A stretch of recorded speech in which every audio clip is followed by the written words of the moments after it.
In London overnight tonight, an anti-corruption summit is taking place. Judith Collins is there for New Zealand. Corruption is the cancer at the heart of so many problems in the world today, David Cameron has declared in advance of it. And the Panama Papers have given us an insight into how it's not only governments in Afghanistan and Nigeria who put self-interest cynically before a greater good. So the summit is timely. And whilst it's fair to say no one's expecting miracles, it's a start.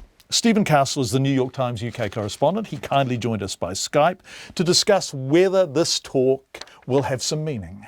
Well, we're going to see. Of course, this has been a slightly difficult meeting in its conception for David Cameron. Like all these summits, they're designed to make the government look good and David Cameron look good and very active. And of course, he's had a couple of embarrassments. He woke up this morning to newspaper headlines saying he'd insulted two of the participants by calling Afghanistan and Nigeria extremely corrupt countries. He was overheard in a conversation with the Queen, a private conversation with the Queen, which was recorded and filmed.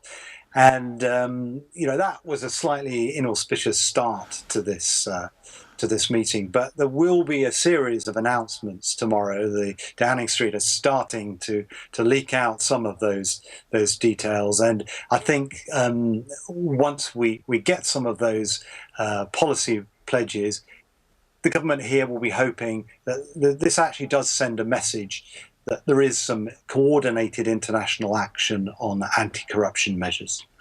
I'm fascinated to see who's not there. For example, Panama is not there, which in the current context seems almost preposterous. It is, and if you look at the list, I mean, it's not true to say that nobody is here. I mean, we're expecting about a dozen heads of government, a dozen prime ministers and presidents, and about 40 other senior figures. There will be, one or two big cheeses here. There's going to be John Kerry, Secretary of State from the United States. There'll be the French finance minister will be here. And of course, New Zealand will be represented by its police minister, Judith Collins. So there will be some high-level people there. But for example, there will be a discussion about corruption in sport, no representation from FIFA, not all the crown dependencies, overseas territories of the United Kingdom are going to be here. And when, of course, those issues of tax havens are absolutely central. So it has the feel slightly of a summit that has been put together a little bit in an experimental way. It's it's the inaugural summit. And perhaps that's because a lot of the focus here in Britain is on the looming referendum on Britain's membership of the European Union. Yeah, which certainly makes sense.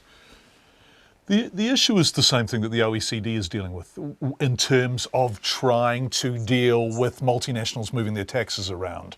If you go in too hard, you scare people away. If you go in too soft, it's absolutely meaningless. So it's a real balancing act, isn't it? Because you want buy-in.